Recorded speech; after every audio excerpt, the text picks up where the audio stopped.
Alright guys, give y'all another little update of what's been going on the past week or so. Been trying to get a lot of work done. As you see here though, I finally got the accessory kit in and on. Had a problem with the alternator right here, man. They told me to torque it down to like 70 foot-pounds, a little over 70 foot-pounds. Well, it snapped that rotor inside of there. Stripped it out or whatever. Had to send it back to Mechman. Get that replaced. Cost me 70 bucks. When they told me, man, that's how tight, but whatever. Anyways, that's back on. Wouldn't fit for a while.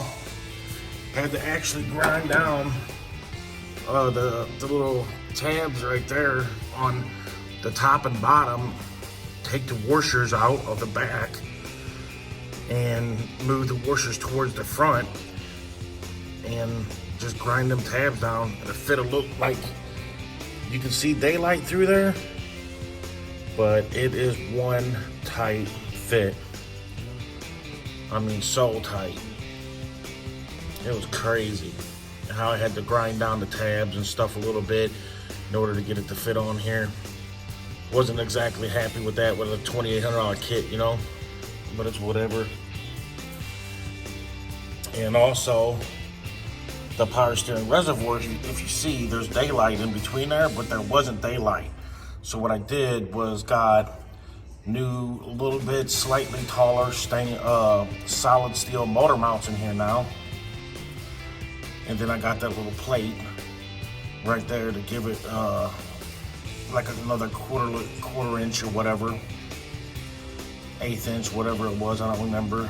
But got that plate, kind of lifted the motor up just a tad bit, just enough to get the power steering reservoir not to rest on my power steering lines. I made the all AN power steering lines right here. I made both of them. Everything's away. It's not touching belts or anything like that. No belts gonna be harmed in the making of this kit. You know, I'm making the new steering right now. I got the whole new steering for the new steering column. I went ahead and started doing on the steering column. Me and a buddy of mine, I'm making that. There's the bar for it. I'm just waiting for the bracket to hold the steering column in place inside the car. I got the steering column, it's inside the car now. Steering column's 3 inches shorter with a 2-inch shorter adapter hub for it, so it moves it back in 5 inches altogether from what it was from that old one right there. We put the dash back up in here, just the old dash in here just for mock-up. I didn't want to scratch up the new dash or anything. Just to make sure everything was gonna fit right. The shifter is now in there, and we threaded insert the nuts to the thing, because all they had in there was literally like 2 self-tapping screws in the sheet metal, man, and they were just stripped out because they over tightened it to, you know, thin sheet metal, and it was just really super crappy. That's all nice and sturdy in there. Like I said, I got all the right linkage, all the factory linkage, factory brackets, everything like that for the 350 turbo. Everything's real nice. You know, that's pretty much the last of the wiring harness that I got left. The wiring harness is in now, pretty much installed. All the way to the back, done. Got all this done pretty much. I got the new LEDs in here. There's the new LEDs in there. They're sequential. I don't got them actually in right now because there's a button on them that you can change it sequential in whichever patterns you like. So I'm waiting for everything to put it fully back together so I can change the pattern to make sure which pattern that I want for the car. I got a factory trunk light in here now. The one of the wires right there is for the electric fuel pump for down the road whenever I do fuel injection on here. The other wire is the trunk light. Gonna loom that up, tuck it off to the side. The pink wire is for the sequential parts for the tail lights. So all this is back here done now, man. All nice and loomed up. It's really getting there pretty quickly. Well, I'm not gonna say quickly, but it is getting there. Not doing too bad on it, man. Been trying to bust some butt on this thing. As you see, I got them seat extenders in there. Them seat extenders are 2-inch seat extenders. Because I am a big guy. So, as far as up here, all the harness though is for the most part done. This wire right here is my temperature wire. And I'm waiting for the Dakota digital gauges to come in, because this one will be for the temperature. This one right here is for the oil.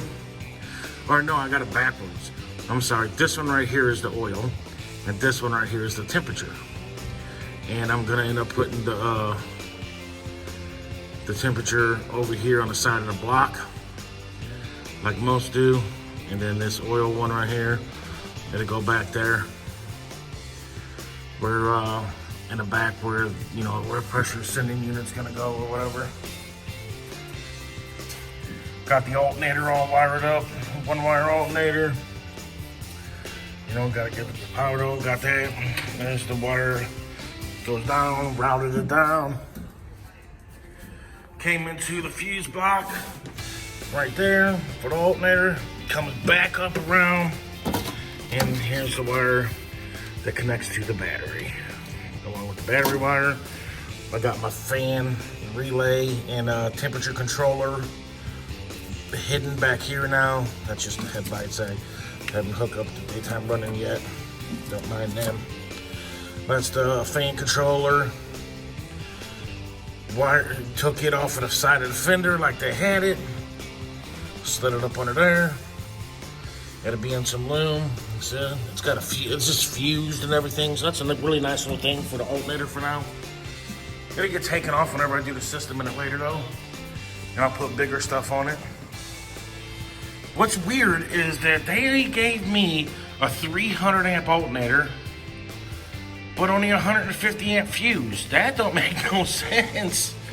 How are you gonna give me a 300 amp alternator with only a 150 amp fuse? Okay. Luckily, I had a 200 amp fuse, so right now I won't never draw more than 150, 200 amps, even with the small little system that I'm gonna put in here. Nothing real big right now. But got the MSD box wired up.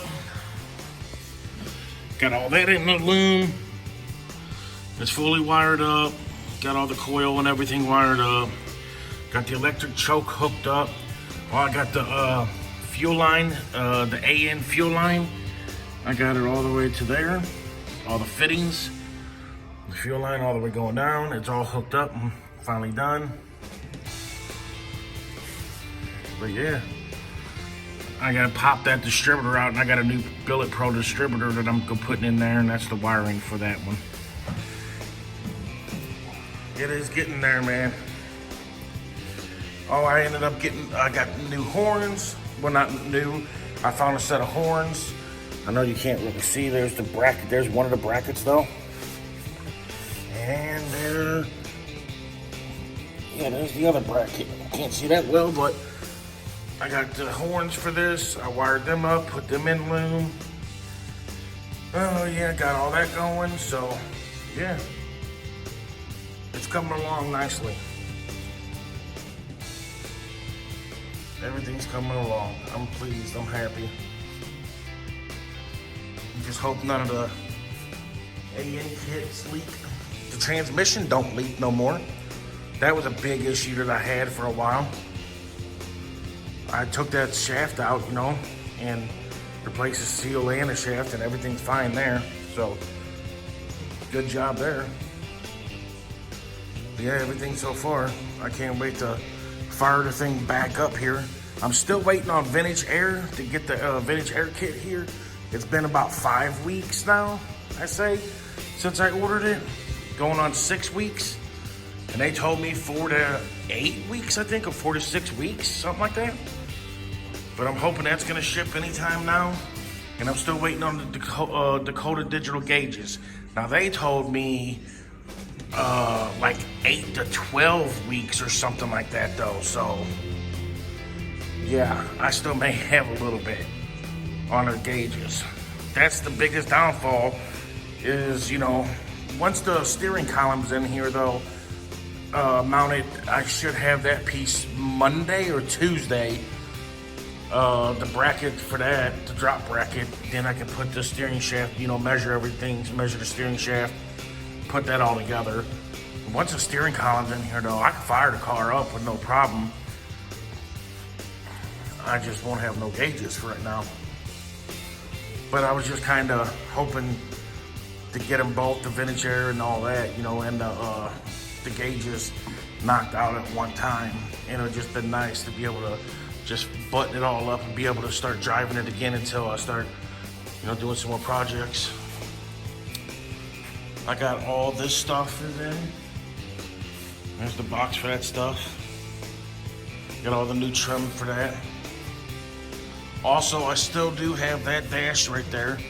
You know, what, 70 through 72, El Camino, CHEVELLE's, all that good stuff. I forgot whatever else it was in, other than El Caminos and CHEVELLE's.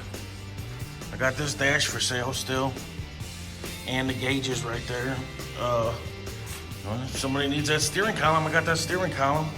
I also got the wiring, the old wiring harness that came out of here. It's not in bad shape, horrible shape, but just wasn't what I was needing. I needed, you know, for the vintage AC and the Dakota digital gauges and all that other stuff too. So it's best for me to get a new wiring harness. But I got that for sale, that for sale, and the dash for sale. I take like, I don't know, man, like $400 or something for all of it. But that's a little short video that I'll give you guys now. A little update. I'm sure there's probably a couple other things that I did. And I'll get back to you guys and let you guys know. And once I start doing the rest of the stuff and get her fired back up, it'll be probably this week coming up, early Monday, Tuesday, I'll shoot out another video. And not to mention that, I think I'm gonna shoot out a video of the Harley truck. And I'm supposed to be getting my Sierra back in the next day or two, my turbo Sierra. So I may pop out a video of them two trucks too. Let me know what kind of, you know, videos you guys want to see. Let me know if you guys want to see any of my other projects too. Got the Hummer there. And I got the Harley truck that I just got back. So yeah, let me know guys. Thanks. Like and subscribe. Till next time.